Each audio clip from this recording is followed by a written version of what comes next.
The city of Florence, Italy is overflowing with not only tourists but also performers. A walk around the city on any given day will find people performing in the streets and advertisements for artistic events.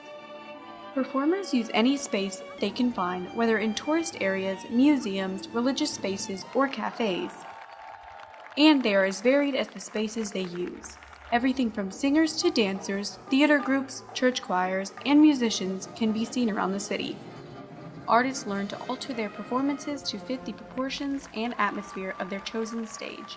A group of belly dancing students recently entertained at the cafe at Le Mirate, a hip business residential community.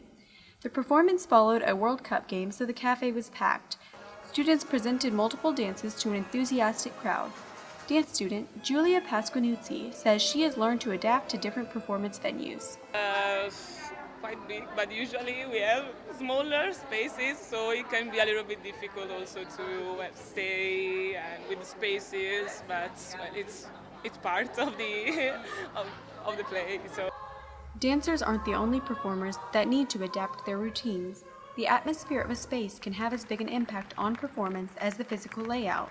An audience's expectations and its behavior shifts when they move from cafes to piazzas or even to religious spaces. Ben Green, organist at St. Mark's English Church, doesn't rehearse before he plays on Sundays. He says this approach shapes his performance. You have to be very adaptable and have quick decision-making abilities in church music, I think.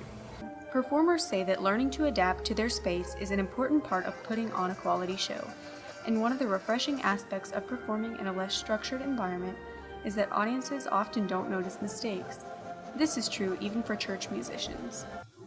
Well, performing in the church is sort of nice in that the people who come to a church service aren't there necessarily to listen to the music. You only get noticed in a church service if you perform badly.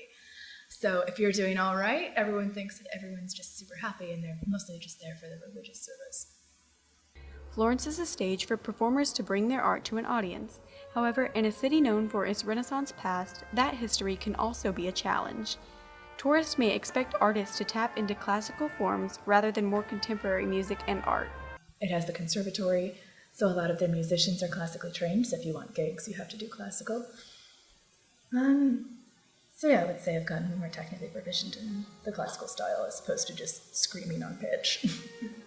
Florence is a city that comes to life through shared performances. It provides a space that allows artists to develop and show off their talents, but for some it is just the first stage on their journey. Musician and singer Claudio Spadi can often be found performing in the evenings on the crowded Ponte Vecchio. He says that Florence is his first love, but that he is now looking to expand his stage.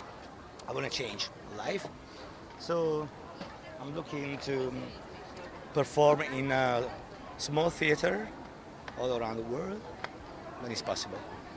Finding new audiences is a common goal for performers, and adapting for different spaces is an important skill. Florence's identity as a city is partially shaped by performers and the use of spaces provided to them.